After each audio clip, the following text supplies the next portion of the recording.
friends, Heidi here from Rain Country. God is good all the time, and I'm here today for another Monday this and that vlog video where I talk about many different types of topics, and we'll be leading you back to some videos I may already have on some of these topics, or letting you know of videos that are yet to come. Remember, this is a vlog, this is not a single topic video, so anything I can refer you back to will be linked in the description box down below.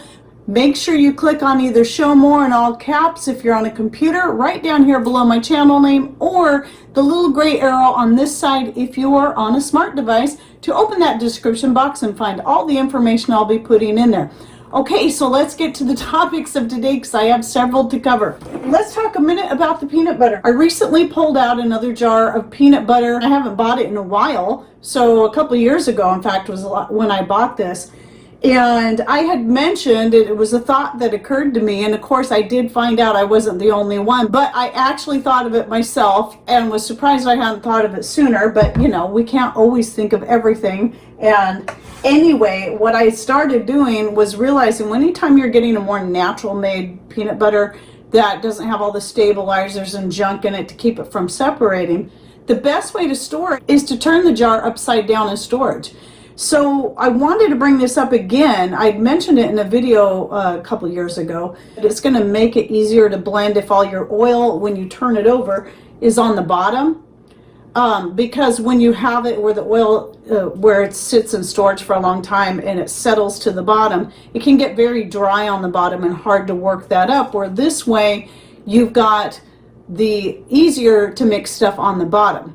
Now, I do recommend before you go to blend it and open it, make sure you turn it right side up for, maybe it might even take a week, but at least a day. That'll make it easier to start blending it in. And then what I do is I take a long iced tea type spoon and I just start putting that in there. You can also use a regular table knife.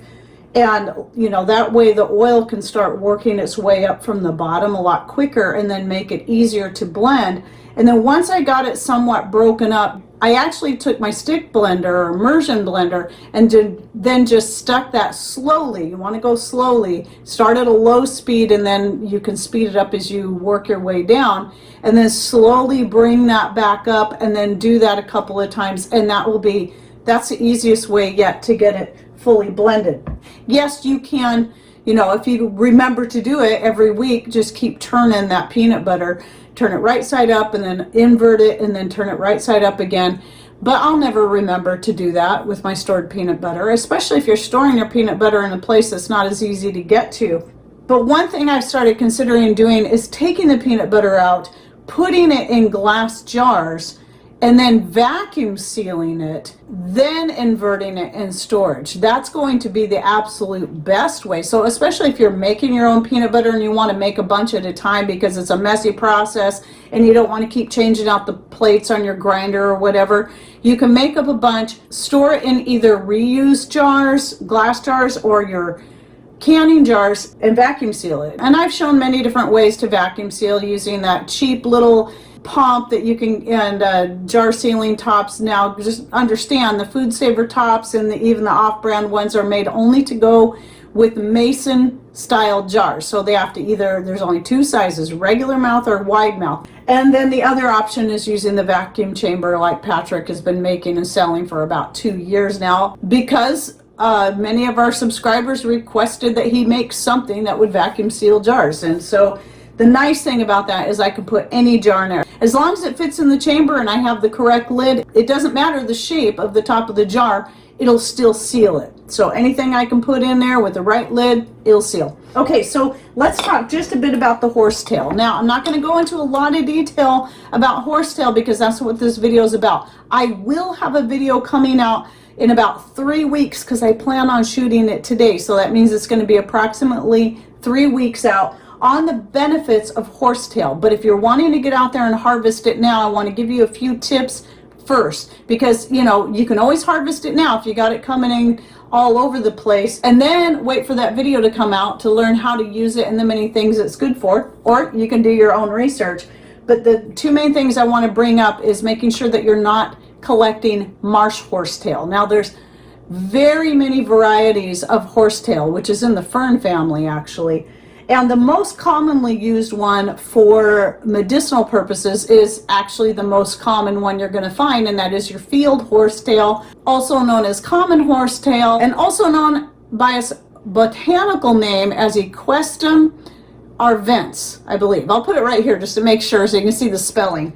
And that's going to be the most common. Now, the marsh horsetail is the one you want to avoid. That one is poisonous. So I recommend you do some real thorough research. If your horsetail is growing down by the water, like ours is, it's growing down by the creek, that's where you're going to find, most likely to find your marsh horsetail. But also know that field horsetail will grow anywhere. It grows in a field, it grows in a meadow, it grows down by the river, it grows by lakes. It can grow anywhere it feels like growing. That's why it's also known as common horsetail, because you can find it pretty much anywhere. So since this was growing down by the water, I wanted to make sure that it wasn't the marsh horsetail, so I did some photo comparisons. One of the things that I picked up on that I thought was one of the easiest ways to tell it apart was how the inside of the stem looks. So if you took a cross section of the stem, here's the two different pictures. The one at the top here, that is the marsh horsetail, and the one at the bottom would be your common field horsetail right there, and that's the one that you're going to want to look at. All horsetail is high in silica, and silica is one of the main things that makes it very beneficial to the hair, the skin, the nails, cartilage health, all that. So that's why it's used a lot in beauty products too, because of the skin, the hair. It helps with hair growth. Anything with silica in it, and that includes diatomaceous earth as well, is good for that. But you also have to be careful with overuse of anything that's high in silica, so you should always give your body a break from these things. So if you were to drink horsetail tea every day for a week, then take a break for at least a week, and then you can go back to it. Make sure you're breaking it up. And then the other main thing I want to cover before you start dehydrating it that you want to know, it dehydrates quickly. Most people should be able to just hang it to dry or lay it out to dry, and it will dry just fine. If you're using a dehydrator, just like with any herb, always go for a lower heat and keep your eye on it. But here's the other thing you got to be very careful of, is when you go to handle it once it's dry, because of the high silica content, that silica will actually make a dust that will, you'll see it when you go to handle it. It'll just make a cloud.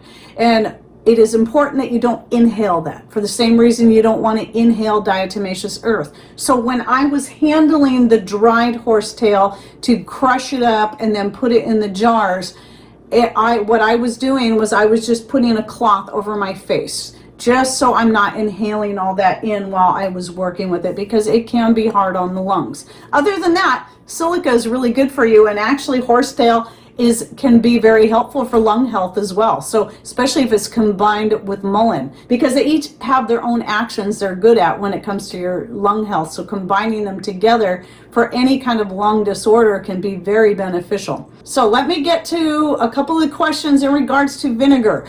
Now again, so even though I just had a video that came out about vinegar, these ones were a little bit different. So when your vinegar quits bubbling, a lot of people assume that it's done and they should strain it out, and then wonder why they're only getting a pH of 6 and not 4 or 3.5. Well, that's because when it's done bubbling, it's only hit the halfway point. That means it's worked through the sugars, and it is now in its alcohol stage.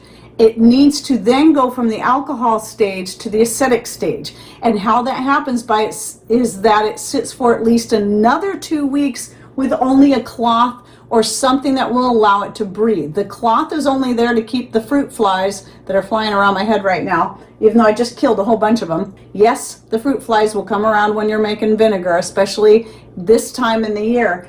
But that is to keep those out of the vinegar. And so you want a cloth, a coffee filter, something to keep that covered.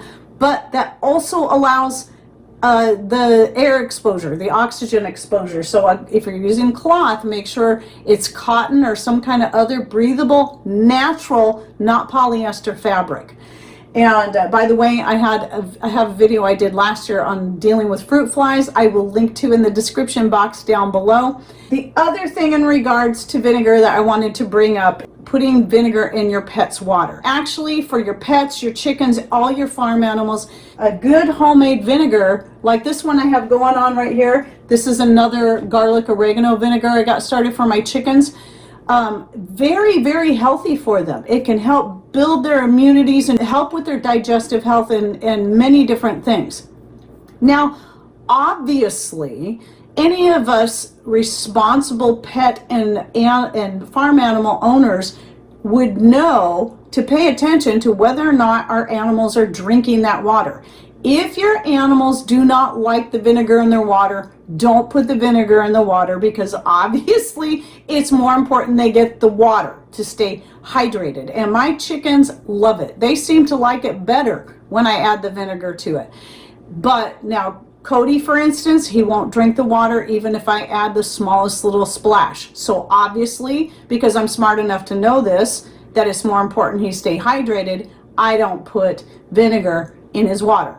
So yes, it is very, very safe and very healthy for your animals, but obviously if they won't drink it, don't put the vinegar in there. I know of many people, including Doug and Stacy, that put vinegar in their pets' waters and they love it and they drink it up no problem, and that's great. I wish Cody would. Oh, and another video I have coming out is about daylilies. It's going to be coming out soon. And I did recently do a stir fry with the daylilies along with some nasturtium, some snow peas, and it was good. The thing I don't like about using flowers solely as the main vegetable in a stir fry is just like with a lot of things, they just, once you start cooking with them, they can go from this big to this big. There's like, what happened to them all? You have to use a lot. But today I'm hoping to, and if I do it and get it done in time, to bread and fry some for just to give it a try, because I've been wanting to do this for a long time. So if I get it done, I'll put a picture right here so you can see what it looks like and give you an update in next week's video. Because even if I don't do it tonight, then I'll probably get it done before my next this and that video, so I can give you an update on how that's going, but also be watching for the benefits of daylilies and its uses video coming out in a few weeks from now. Another thing that I'm going to be doing today is making a salmon or steelhead spread. The reason I'm saying or is because if they've been in the freezer and they weren't marked specifically what they were, I don't usually know the difference because they're very similar. But anyway, I have a video that I did a few years ago on making this spread. Basically, you make it up just like you're going to do with a tuna fish kind of spread, using salmon or steelhead instead, and it's delicious. I like it better than tuna. But the other thing, the reason I'm bringing this up now, not just because I'm going to do that today, and I am going to make some bread so we can have it as sandwiches, but I'm also going to do the stuffed nasturtium flowers, and this is what they look like. I haven't made them in a couple of years, and they're really good. And you can do this with tuna fish or whatever you prefer, and stuff your nasturtiums or your daylily flowers, and it makes a really good afternoon type snack or even lunch. Just a light meal kind of thing, and it's tasty and it's healthy, and I just love it. So that's one of the plans today, is to get that done. And then the last thing I wanted to bring up was, in last week's video I was talking about the Kisik shoes. Now it's been over 2 weeks that I've had them and I love them. I did get the leather shoes. They're great. And yes, I had forgotten about the fact that you can buy different sprays to waterproof your shoes, and I might still do that with my other pair, but I am really happy that I got the leather ones. The leather ones I'm using for my backyard garden, because that's where I'm going to get the messiest. Plus I got them in solid black, so all the dirt doesn't show on them quite as bad. And anyway, the thing I wanted to bring up is that I found out later, after the video came out, like the day after that video published, that even though I don't have an affiliate set up and I don't really know if I want to go that route, I found out we can create a referral link. Just like I've done with Misfits Market and Butcher Box, you can make a referral link that you can share with other people. And the really cool thing about the referral link is that when you go through the link, which I will put down below, you can save $20 on your purchase, and then I get $20 towards my next purchase of shoes. And so I was like, why didn't I catch that earlier? So that was pretty cool. And then you can do the same thing. If you buy the shoes, you decide you really like them, then create your referral link through your account, and then you can share that link with friends and family, and when you recommend them, and then if you want to get another pair, if someone buys through that link, then you can get $20 off. But also remember, there's the 15% discount if you sign up for the emails, and there's other ways that you can get discounts. I really like the way it's set up, and you can get free shipping and free returns. So if you don't like the shoes, the arch isn't high enough, because a lot of people were asking about the arch. It just has the moderate, mild arch that a lot of your nicer shoes will have, not the high arch support like some people will need. And I don't know if maybe down the road they might create a special shoe for that, but for me it's perfect because I do not have high arches, and I couldn't handle wearing a shoe that had high arches. It would make my feet hurt. But it has enough of an arch support that they're just perfect for me. Hands-free shoes are incredibly important to me, and they always have been, because we don't wear shoes on the carpet. That's one thing. And then I need to be able to just kick my shoes off and slip my feet back into them. But also when I'm going in and out of the house, that's important, because I definitely don't want to wear my backyard, because that's where the chickens are. I don't wear those into the house. They stay just outside the door.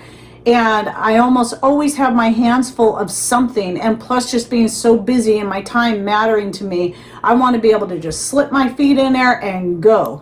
And though I did try to take a video clip of me slipping my feet in, it was kind of hard with my skirt in the way and stuff. That's why I was using the clips from Kisik's site, because you can see it better, and it does actually work just like you see in those little video clips. It's kind of amazing, and I love them. They're comfortable, they're working really great for me. And the benefit over those than the backless mule style type shoes or clog style shoes is that yeah, you can slip your feet into those easily enough, but if you're going up and down steps, or you have to break into a run, or you're climbing up and down ladders, that's the big thing for me. I'm all the time, it seems like every day I'm going up and down a step ladder, partly because I'm only 5 feet tall, but there's always something I need to reach.